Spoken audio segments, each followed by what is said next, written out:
All right, Idaho students, we're gonna learn how to complete the square today. Okay, so here's the question.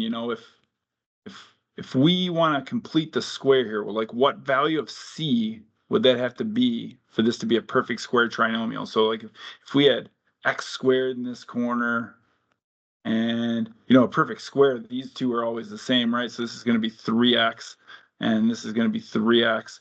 The question is, like, what is this value down here going to be, right? It's going to be 9. Okay, because we would need like x plus 3 times x plus 3, and 3 times 3 would be 9. So c would be 9,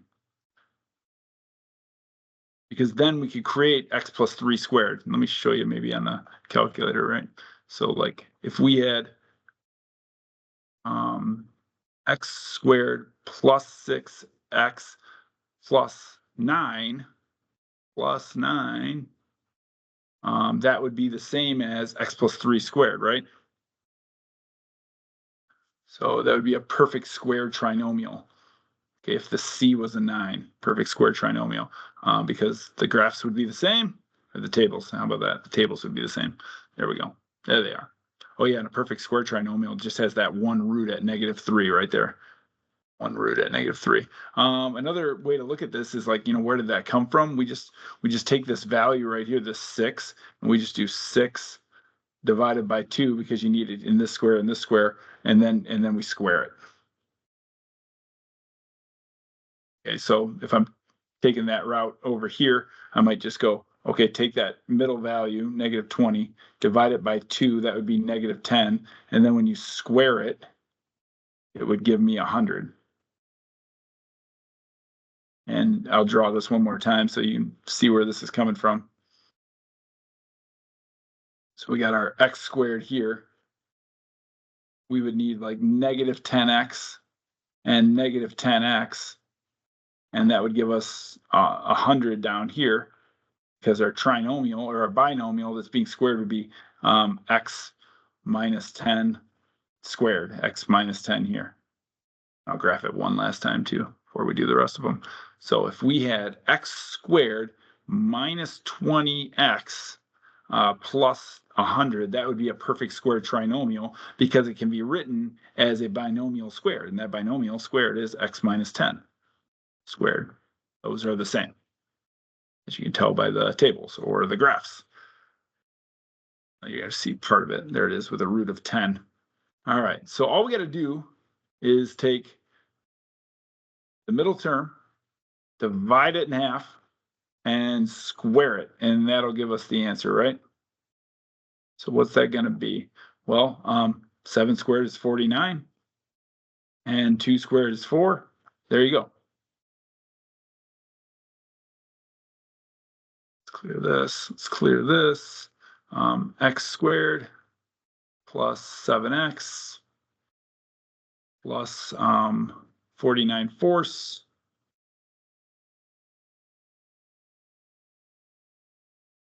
at -7/2 is where its root is. There it is, the tangent right there.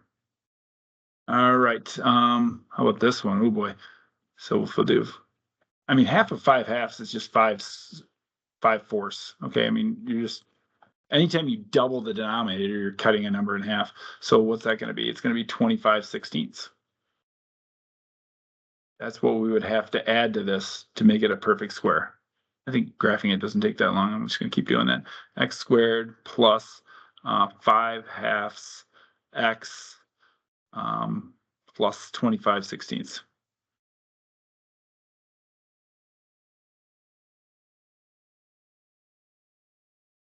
So this could be written as x plus 5/4 squared. The same thing. All right, let's do another couple here.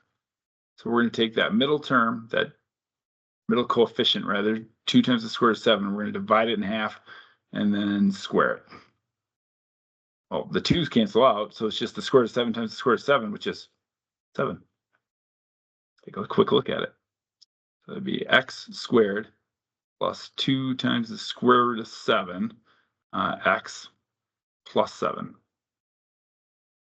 For this one, that would be the same as x plus the square root of 7 squared. There it is. Tables are the same. Come on.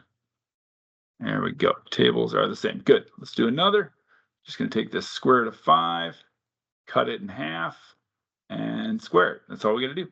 Showed you on the first slide why that's the case. That's going to be square root of 5 times square root of 5 is 5, and 2 times 2 is 4. There we go. That's it. Might as well graph one more. We're killing it here. X squared plus the square root of 5 times x plus 5/4. Is that the same as, let's clear this off, parentheses x plus square root of 5 over 2 squared. Graph, hopefully as you see the one parabola. Come on. And tables, yeah, they're the same. Okay. Now, why? Why would we want to do that? Why would we want to create perfect square trinomials? The answer is so we can solve equations like this. You just solved 6 equations from Practice Your Skills 8.6 that you use square roots. I can't use square roots on this because there's nothing that I can just take the square root of and get x by itself. So, but if we could turn this, like if this was a perfect square trinomial and we could turn it into a perfect square or binomial squared, then we could do that. So here's what we're going to do. I'm going to add 16 to both sides. Okay. Then I'm going to complete the square. So half of 6 squared, half of 6 is 3, 3 squared is 9. So I'm just going to add 9 to that, and I've created a perfect square trinomial, which is what? It's x minus 3 squared, right? So let's go back to our y equals. Let's see if that's true. So if I do x squared minus 6x plus 9, is that the same as x minus 3 squared? Let's just go to the table. It's faster. Yep, those are the same. Okay, but if I add 9 over there on the left, I got to add 9 on the right. That's the golden rule of algebra, right? So there, I added 9, 25. Okay, well, you just solved 6 of these. Okay, this should be simple for us now. It's just take the square root of both sides, plus or minus 5. Add 3 to both sides. It's 3 plus or minus 5, which is 3 minus 5 is -2, and 3 plus 5 is 8. There we go. -2 and 8. So I just changed this plus 9 to a minus 16. Oops. The second one. Come on, get out of there. There we go. Let's graph it. You can see its roots are at -2 and +8. There they are. So really, I mean, using this completing square method is kind of silly for this one because I could have just graphed it. But on the other hand, you know, if we don't have a graphic calculator, we have to have an algebraic way.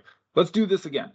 So the first thing I got to do is get like this 50 over to the other side. So I'm just going to subtract 50 from both sides.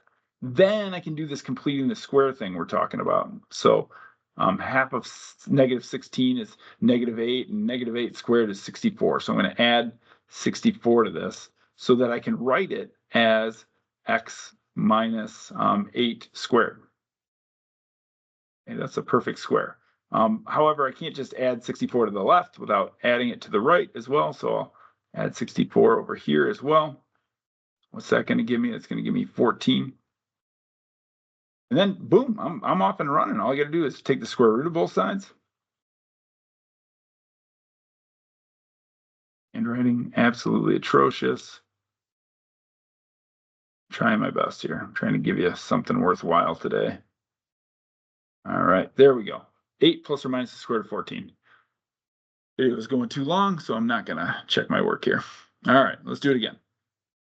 First thing I got to do is I've got to get that 1 away from here. I got to get it looking like this. Okay, so I'm going to subtract 1 from both sides. Then I'm going to complete the square. What's that look like? Half of 5 is 5 halves. 5 halves squared is 25 fourths. Okay. And the reason I did that is because I want to be able to write it as a binomial squared. That trinomial and this binomial squared are the same thing because we created a perfect square trinomial. Over here, I need to also add 25 fourths. I do not want to use decimals, no decimals. So I'll tell you what I'm going to do. I'm going to turn this -1 into -4 fourths. That way I got a common denominator. -4 fourths plus 25 fourths is 21 fourths. And now, man, we're just solving using square roots now.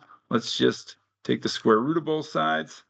Square root of 21 fourths is going to be plus or minus square root of 21 over the square root of 4, which we know is 2. And then I'm just going to subtract 5 halves from both sides. And here's my answer. -5 halves plus or minus the square root of 21 halves. Boom.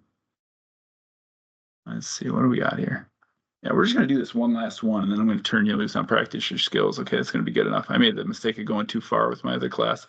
Completing the square trick only works when the lead coefficient is 1. So the first thing I'm going to do here is divide everything by 2. 2x squared divided by 2 is x squared. -12x divided by 2 is -6x. -7 divided by 2 is -7 halves. 0 divided by 2 is 0. Now I'm going to use the same process. Let's add 7 halves to both sides. Squared. Now I'm going to complete the square. X squared minus 6x. So I'm going to do half of 6 squared. Half of 6 is 3, which is 9. So I'm going to add 9 to both sides. Why am I adding 9 to both sides? So that I can write this as a binomial squared. There we go. But if I add 9 on the right, I got to add 9, or on the left, I got to add 9 on the right. So I'm going to do 7 halves plus 9. Again, common denominator there. 18 halves is 9. So what's that give me? That gives me 25 halves. And then I'm going to take the square root of both sides, plus or minus. Square root of 25 is 5. The square root of 2 is the square root of 2. It's an irrational number. I don't like that. We'll fix it in a second. And then I'll just add 3 to both sides. 3 plus or minus 5 times the square root of 2. This is going to be good enough for us for right now. We got x by itself. The real answer that, we'll probably want to talk about eventually, and I don't care to talk about it right now, is going to be 3 plus or minus the square root of 10 over 2. Yeah, that's right.